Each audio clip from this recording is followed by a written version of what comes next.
And welcome back to Mindset Monday. I'm Gene Zanetti, your coast-to-coast mindset coach from Winning Mindset, the #1 sports-specific mindset training systematic program anywhere in the world, Winning Mindset.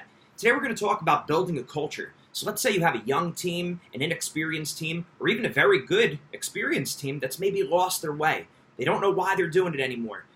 We got to talk about building a culture. We got to talk about getting on the same page, having everyone shared vision, moving in the same direction. So, how do we do that? Step 1, it starts at the top. Remember, as a coach, we have to be a leader.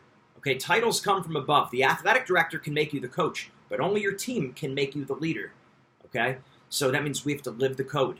If we're asking our athletes to do something, we got to be willing to do it ourselves. So if we're telling our athletes it's important to be disciplined, to stay away from garbage, distractions, doing bad things, we got to do that ourselves as coaches. I'd rather see a sermon than hear one any day.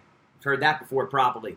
Well, it's the same thing with this. Your athletes might not be listening to what you're saying, but they're always watching what you're doing. And a lot of athletes are just waiting for an excuse to not do what you're saying. And in other words, if we're being incongruent with what we're saying, we give our athletes an excuse to not live the code themselves. We tell them it's important to be disciplined. If they see we're not disciplined, well, now they have an excuse not to be disciplined themselves. So we want to make sure that as coaches, we're living the values that we're teaching to them. And then it's going to be much more powerful. Okay? Next, we got to make sure that we care about our athletes. That's so important. Obviously, whether it's military, whether it's a teacher, whether it's a coach, think about some of your favorite teachers, your favorite coaches. What did you like about them? They cared about you. Usually they cared about you even outside of sports. They took an interest in you. So we got to do that with our athletes. And I've seen coaches that do this when they really show their athletes that they care. And I mean, it's not just with words, but communicating with the way they live and the way they treat them, that I really do care about you. I'll tell you what, those athletes, they'll run through a brick wall if their coach said to, because they know the coach has their best interest at heart. So they want to do their best for the coach. So you got to show that you care and really, really mean it.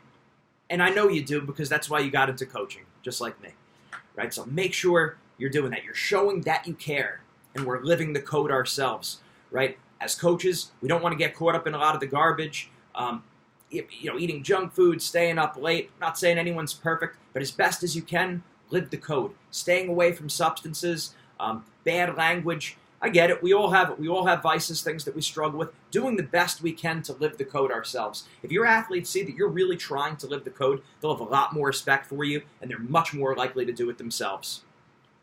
Next, we need to unify the team behind a goal. What's our goal?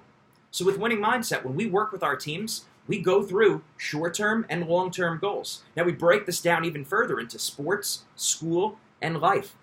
What are the long-term goals? What are the short-term goals in sports, school, and life? We don't want to leave any area to chance. So we have them actually write that down and spend time on their goals. Now, more important than their goal is their purpose. Why do they want to achieve their goal? What's the point of it all? Why are we striving for a state championship or a county championship or a national championship, whatever it is? Well, the purpose, we want to unite the team behind this. That the idea is, our purpose is we want to use sports as a vehicle to build virtue, to make you a better person. Okay, if that's the purpose, to build virtue, you'll get good at sports. And the benefit is you're going to now be able to apply that to school and to life. Remember, don't be a dumb jock. Be a scholar athlete. Well, the way that's going to happen is by building virtue in sports.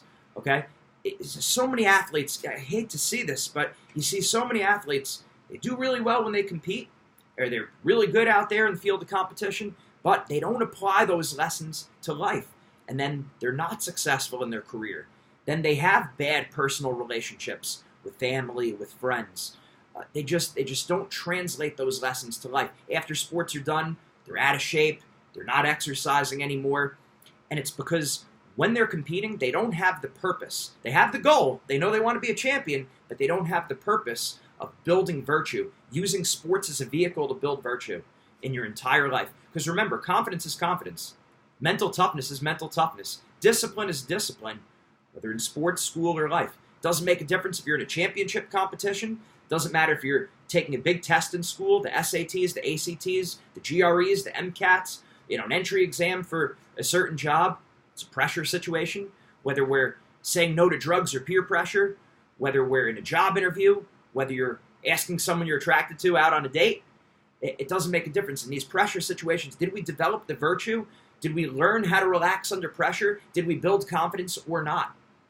So sports is a perfect breeding grounds for building virtue. We have to make sure that that is the purpose of what we're doing. We have our goal, we have our purpose, building virtue. And then again, like I said, making sure that us as coaches, we're living the code. They got to see that you're dialed in and you're trying to build virtue too as a coach, and they're much more likely to listen to you. Next, we need to have a shared statement of what we believe. We need to have shared principles, okay? A lot of teams, we give out rules and regulations, what time you have to be at practice, what paperwork has to be in. That's very important. But also important, we need our principles. We need to go through who we are and what we believe. Remember, the greatest warriors in the world, the U.S. military, the Spartans, the samurai, the Aztecs, what do they have in common? Two things. They know what they believe, and they're willing to die for it. Look at a martial arts dojo. They get up as a group. They say their code out loud as a group, right? You think about the U.S. military. They know their code, right? At Mass, I think about on Sunday, we get up, we stand up, we say the creed out loud. Same thing as a team. We have to be on the same thing. We have to be on the same page with each other. We have to have shared principles, and you got to say them out loud because sometimes we don't believe them, we don't internalize them. Well, your mouth sometimes needs to teach your heart, and your mouth needs to teach your mind. So you got to say them out loud. Before and after every practice, we have the teams that we work with get up and say the 4 mindset principles. I'm thankful for the opportunity to compete.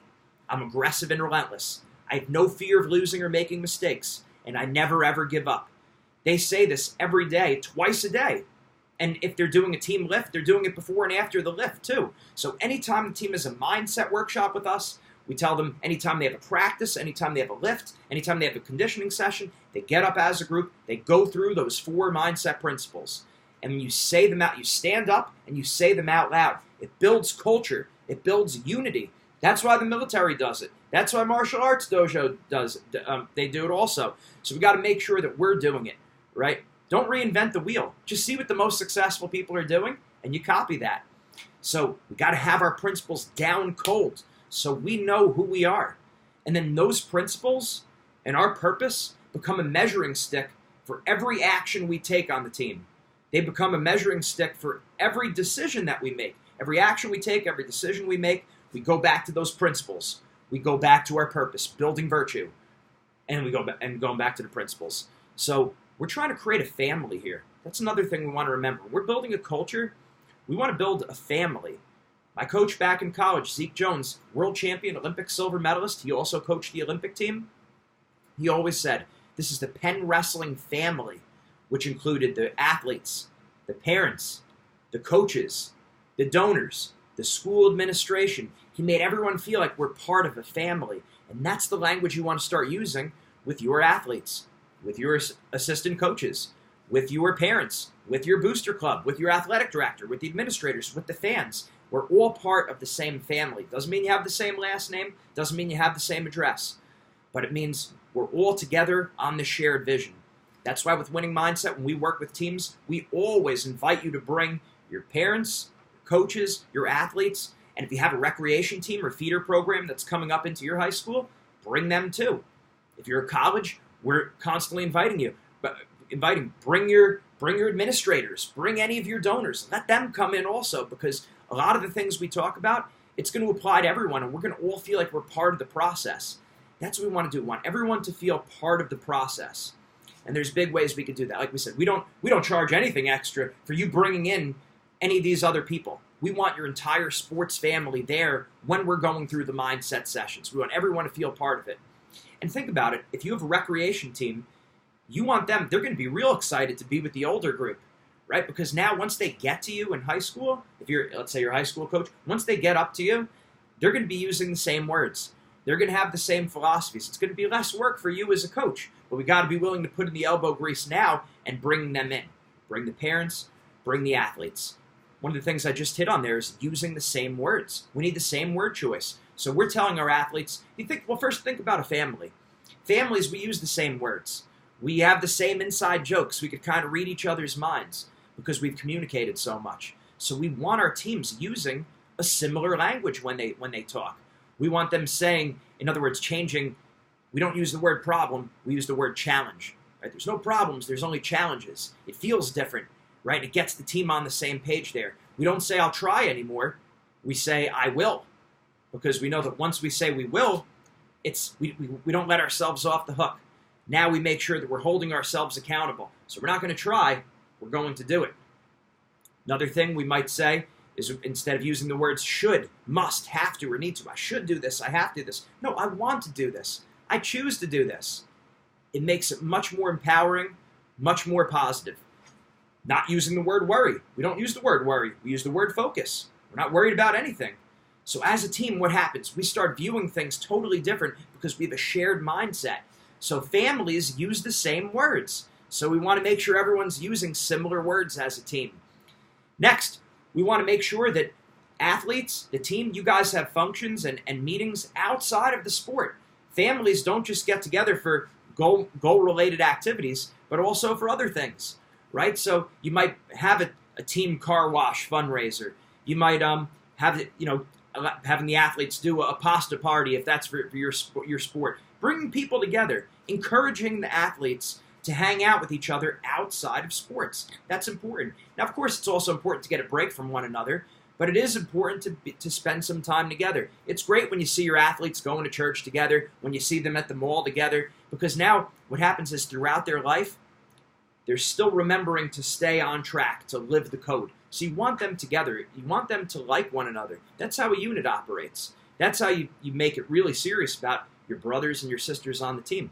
So make sure you want to encourage them to be together even outside of the sports. And next, you have to remember, it takes time. Okay, Rome wasn't built in a day. If you want to build a culture with the team, we've been trained to think a certain way. We need to train people to think a new way, right? A lot of things were learned. We need to unlearn a lot of bad habits, and we need to learn a lot of new good habits. So it takes time. So we're constantly building this in. You don't have to think about it as much. When you're working with us, one of our mindset coaches, we're talking about this. We're constantly reinforcing these kind of messages. We're going through the plan of life, our 4 steps to a strong plan of life, every day what we could be doing to improve. That's communicated to your team. So now they're all doing the daily plan of life. They're doing the weekly plan of life. Your team will have accountability buddies. We set up those accountability buddies. We take the guesswork out of it. Each athlete on the team is paired up with someone else. Doesn't mean you don't even have to be equal talent of sports. But when the athletes write down what are the areas they're looking to improve on in sports, school, and life, they have an accountability buddy that they meet with every week. So we build all this in so we could create that sense of family, that sense of brotherhood or sisterhood. Remember, bringing everyone in. We want to treat it like a family. Same goals, same purposes, same principles, same word choice. You care about one another. An environment where people truly care, not just because you win, not just because things go well, but because they care. We don't let one another down. And if we keep those principles at the top, if we're all trying to live the code, I promise you, in a short amount of time, shorter than you think, you will build a successful culture. And eventually that culture will turn into a dynasty. So don't get discouraged if you have a young or inexperienced team now, or even if you have a very good team that seems all over the place. We start implementing this stuff with Winning Mindset. We're happy to help you. Take some of the guesswork out of this. Build this into your program. We'll create a winning culture. We'll create an area where we actually are building virtue. And these kids will start to be better in sports, in school, in life. We love to do it. We're happy to help. Make sure you get a hold of us. Also, great thing you could be doing for your team with the holidays coming up, our Predator Mindset book, learning the difference between the predator and prey mindset. It's a short book, pretty easy to read. The font isn't too small. Your athletes can digest this. I made this so it would be understandable to a middle school kid. We have our highest level athletes. They're benefiting from it also. So all different ages, doesn't matter. Be a great Christmas present you could get for your athletes. Building the Predator Mindset. Great thing. Again, it gets everyone on the same page, really understanding some of the key philosophies of our program. We'd love to send you out a bulk order to everyone. Get these out to all your athletes. Make sure you read it yourself. Help living the code. Like we said, we want to create family. We're all about building relationships and thinking long term. If you're all about mindset, if you understand how important mindset is, we want to help you with that. We could get to that next level, but it starts with a single step. So make sure you're taking action today. We really want to see you succeed. We're with you in the process. Make sure you stay with us every week. I'm Gene Zanetti, your coast-to-coast mindset coach, reminding you as always, whether it's sports, school, or life, mindset makes the difference. Take care.